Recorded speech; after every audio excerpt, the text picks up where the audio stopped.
We're learning more about the ICE raids that unfolded at a pair of cannabis farms last week, sparking protests in Southern California.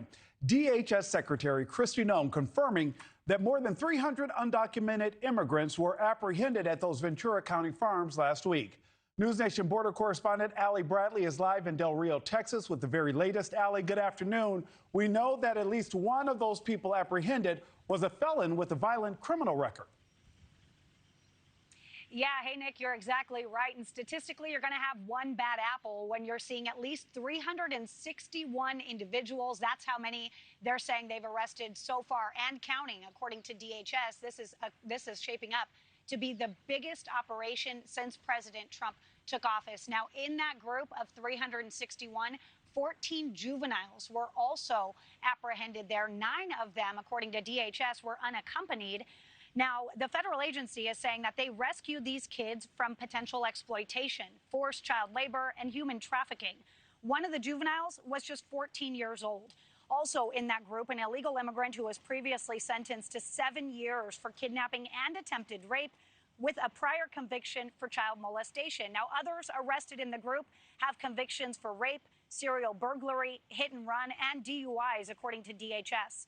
Now, during this operation, the federal agents and officers also took on gunfire from the crowd that formed in protest.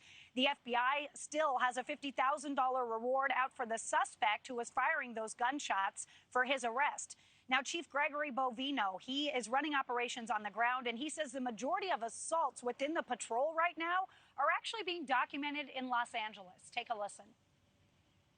The amount of assaults that we're seeing here far outstrips the amount of assaults for all 19,000 Border Patrol agents nationwide. If that gives you any statistic, that's just here in Los Angeles. Far outstrips it. Actually, most of the assaults are from Los Angeles. We want to arrest bad people and bad things, take those criminal aliens out of the community and anyone else that's an illegal alien. And we want to do that with as much civility as we possibly can. And that's what we're after here. Okay, so the feds were out at 2 glasshouse marijuana facilities in Ventura County on Thursday. They were executing a criminal search warrant at that marijuana facility, according to the agency. Now, the business is currently being investigated for child labor and other labor practice violations. And this all comes as a judge ruled that DHS and its law enforcement personnel cannot conduct large-scale raids and operations using controversial means for apprehensions like race or the language being spoken, something Chief Bovino says is not happening. It's another fallacy and another tired, worn-out talking point. It's not based in fact, of course. We've arrested individuals from a multitude of nationalities, whether it's Chinese or folks from Central, South America, all over the place. So it's never based on skin color. It's based on whether or not that individual is an illegal alien or not.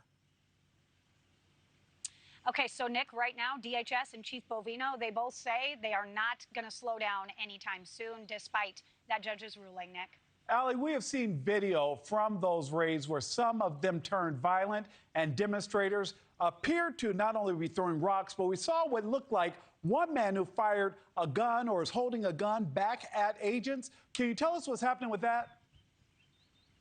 Yeah, so that was a guy that has a $50,000 reward, but there are some other instances of issue that popped up during those riots.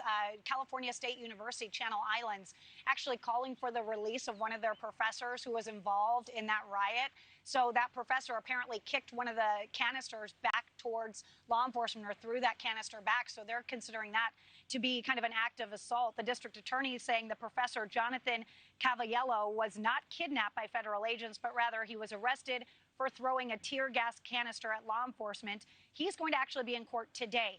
DHS is also saying that Representative Carbajal, a lawmaker, was present and part of that violent group.